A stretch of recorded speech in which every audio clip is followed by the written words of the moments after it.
శశిబిందు మహారాజు చరిత్ర 6వ భాగానికి స్వాగతం.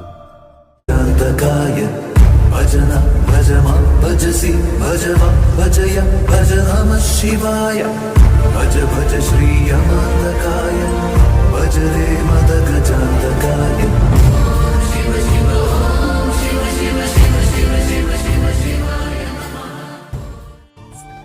పరమేశ్వర, నా కుమారుడు ధర్మపాలకుడై లోకాన్ని సుభిక్షంగా పరిపాలించేలా వరమివ్వండి. ధర్మో రక్షతి రక్షితః. ఈ ఒక్క సూత్రాన్ని అర్థం చేసుకున్న శశిబిందు మహనీయుడై ఈ ధరణి మండలాన్ని మొత్తం ధర్మక్షేత్రంగా మారుస్తాడు.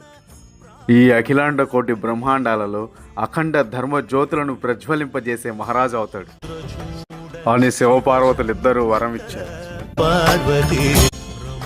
దీనికి సంతోషించి తన రాజ్యానికి తిరుగు ప్రయాణమయ్యాడు చిత్రరథుడు.